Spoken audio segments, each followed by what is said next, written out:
You are still listening to Radio Institute of Islamic Understanding Malaysia, IKIM FM, which operates 24 hours a day from Langgar Tunku, Jalan Tunku Abdul Halim, Kuala Lumpur, and we are still talking about the art of working smart. Again, I would like to introduce my guest today. She is a women's empowerment trainer, speaker, and coach.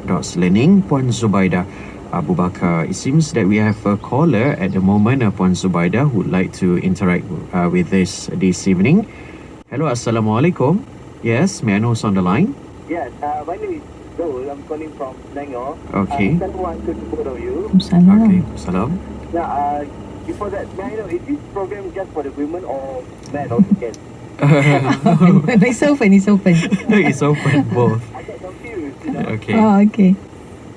Okay, my question is, hello? Yes, hello. Just proceed. Okay, my question is that, normally someone will do the same routines or same for the whole of the life, Hello? Yes. Same routine. Okay. And, like, for example, teaching, you do the same job, every day you repeat the same thing. And then sometimes it comes to your feeling, you don't really satisfied with that. So you have very lack motivation. So my question is that how the individual could boost up their motivation in working. And then second question is that how to assist cooperation, between partners. Let's say you work in a collaboration and then you just have only one partner cooperate but the other one no. So it's very difficult to get that cooperation. Okay.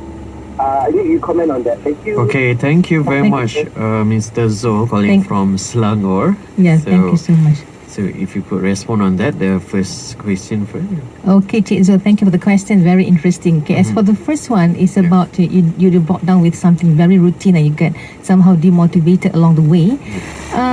This is something very common. As a coach, as a counselor, actually people will always come to me with this kind of questions. So I would always tell them, very simple. We have to do things that we love.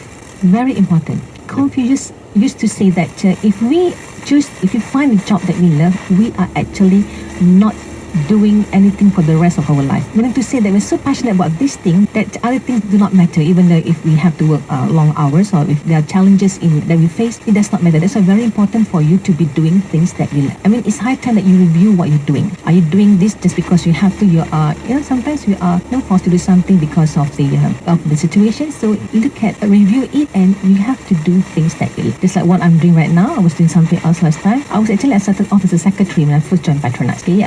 And then I realized that it's not my dream job. And then I transformed myself from a secretary to an executive, and then to a planner, and later to a training program leader, and finally to become a corporate trainer. That is my dream job, and I really love doing this thing. So that's why. So review what you're doing.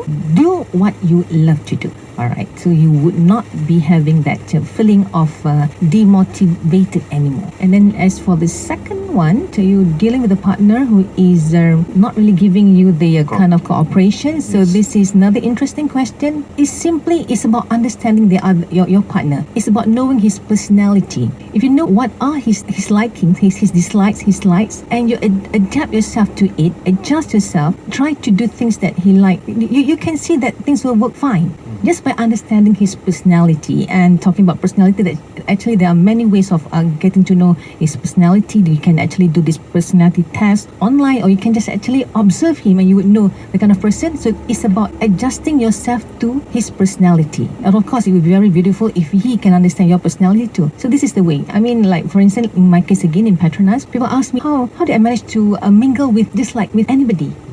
Even the difficult people, even the challenging people that people do not want to mingle with. Alhamdulillah, I could, because it's about understanding their personality. And you will see that you'll be able to achieve your common goal together just by understanding the personality. So it requires a face-to-face conversation in that process? Oh, how to say? Yeah, face to face, but actually you have to study now. Now, this is very interesting communication to understand. In communication, the verbal part is only 7%. Okay, other things, the non-verbal language that's covering the most. You have to understand that. You have to be able to pick up all these things in order to be able to communicate better with that person.